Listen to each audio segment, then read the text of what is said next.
Heyo people, so before we get started, I haven't really been talking about a lot of bad records as this year has gone on.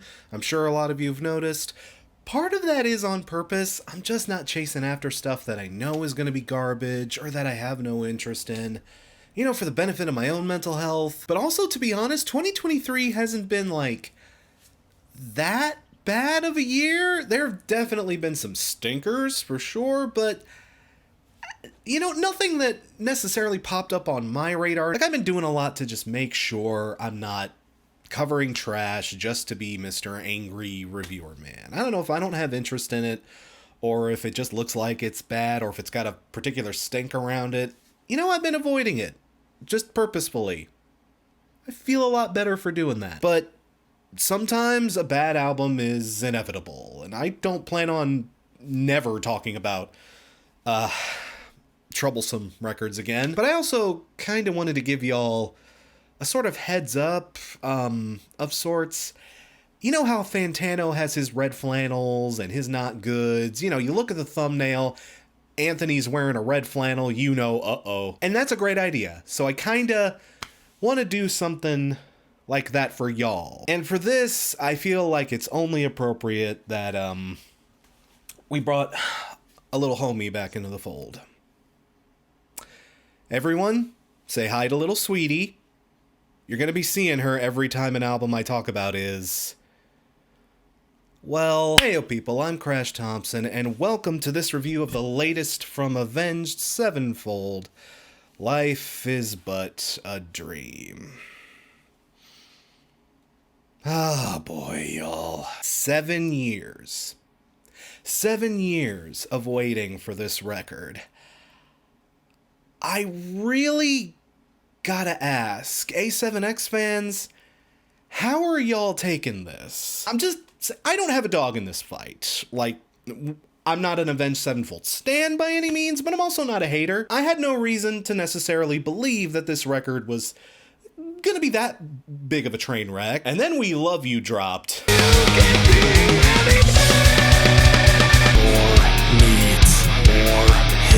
Yeah, I was like, uh-oh, SpaghettiOs. I wanted to give it the benefit of the doubt. I really did. I wanted to give it every single chance I could give it. But the album opens with Game Over, and,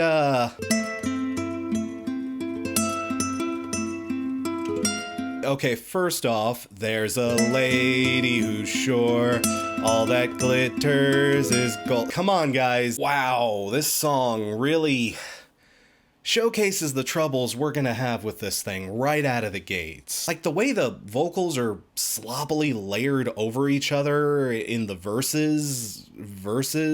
You know, that one section where it's like, welcome, brother, stranger, buddy, all our teacher, Reese's buddy, secret through the very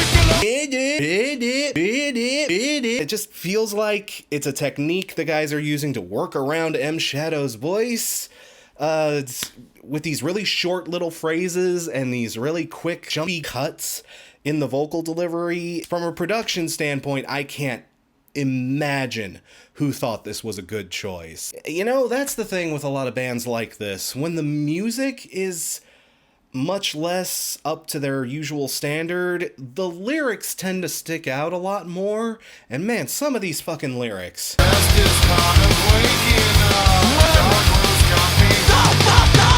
Is this a song about suicide that uses the goddamn Folgers coffee jingle? And these synths in the next track, Mattel, are...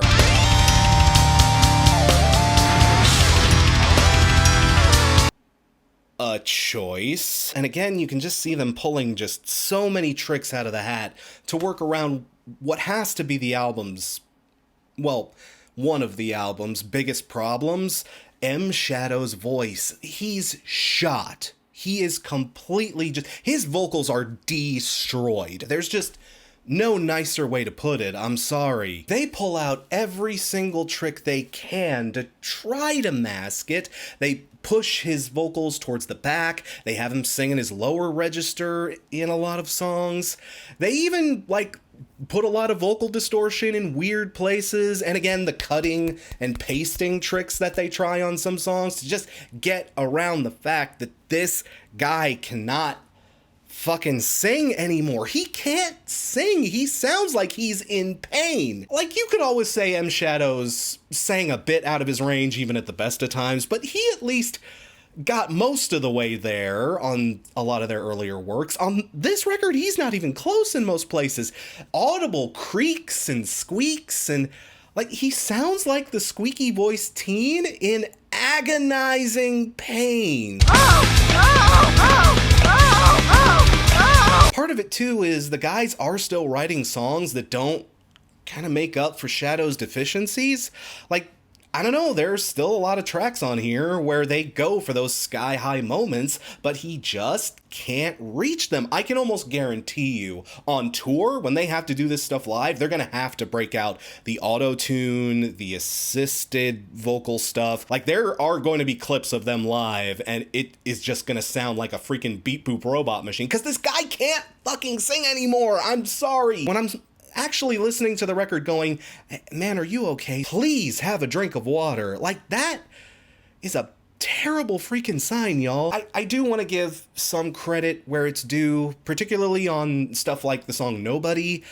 Like, Synyster Gates, props to the man. He can still play. His lead work is still as flashy and as rapid fire as we've always come to expect. It's very diddle doodle beetle bottle all over the place. He's all over the fretboard. He's still flexing a lot, and you know what? He still does a very good job of carrying some of the album's better moments. And I also have to give credit where it's due to Brooks Wackerman. Dude is one of my favorite drummers of all time. He was Bad Religion's drummer for around a decade, worked on some of their best later era stuff, brought a lot of that energy over to the new Avenged Sevenfold, and you know, he's still got it. He's still banging out some very tasty lines and progressions, and you know, he is another bright spot on this record. There aren't a ton of bright spots, but Brooks Wackerman, they got out of his way, they let him deliver, and the drums, when they let him drum and he isn't mixed like shit, still sound fantastic. And even the other guys are propping up the rhythm section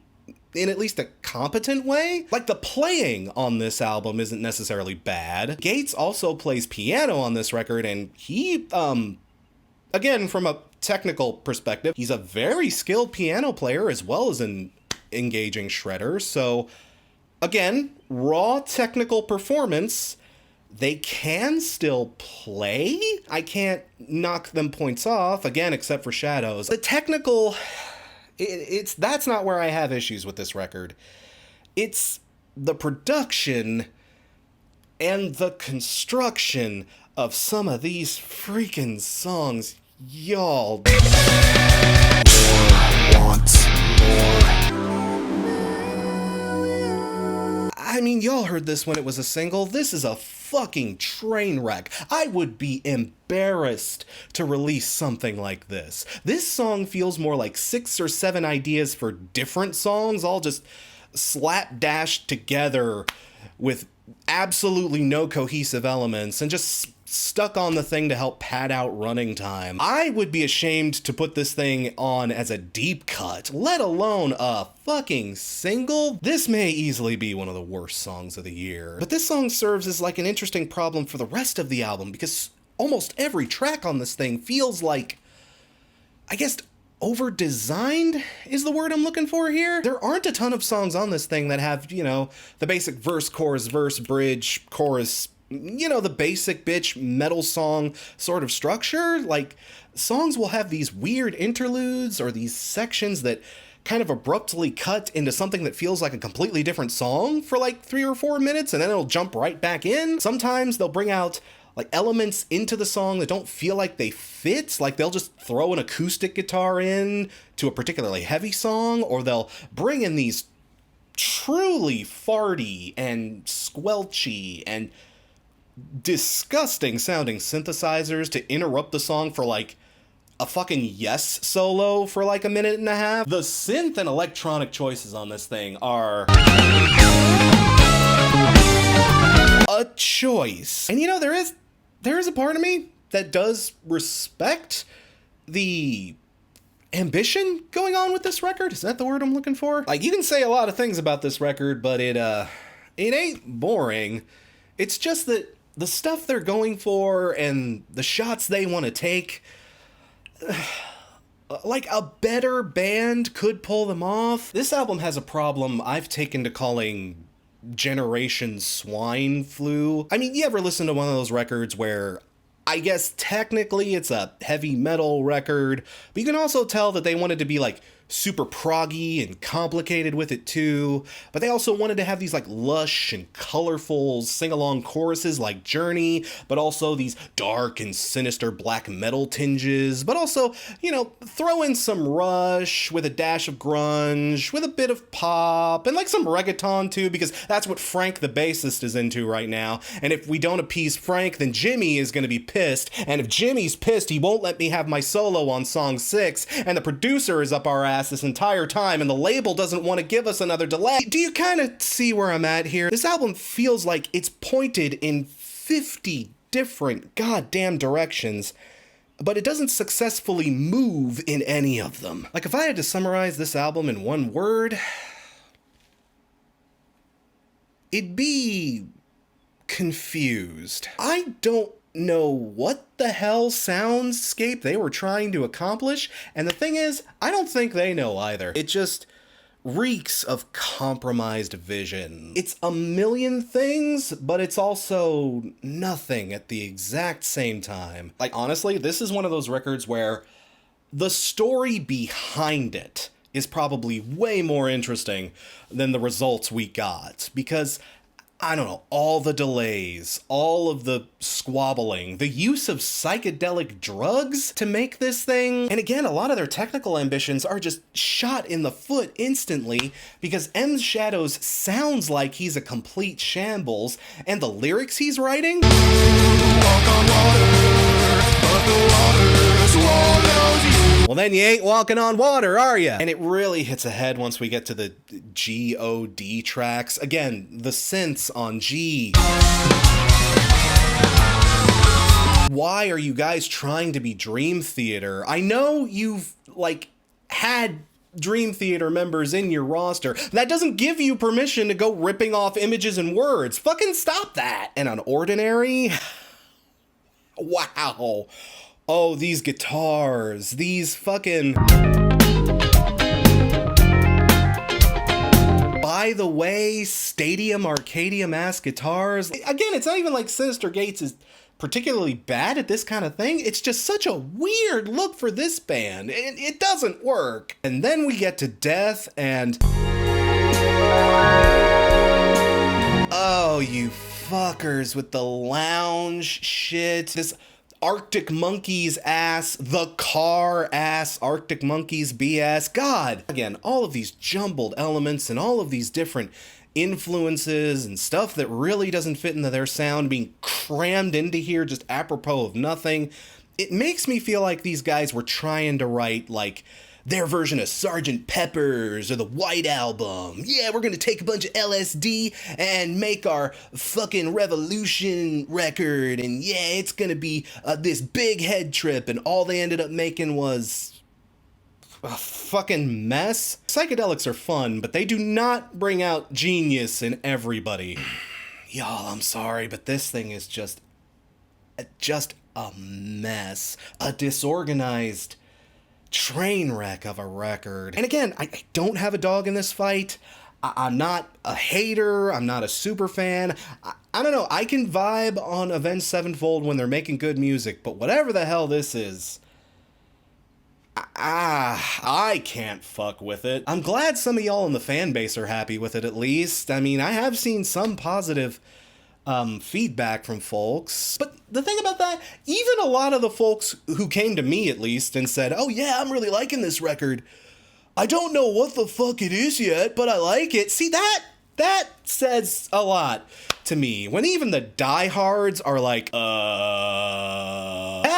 basically tells me everything I need to know. This is a bass breaker of a record for sure. Again, I'm not trying to steal from your vibe. Hey, if you're liking it, good on you. More power to you.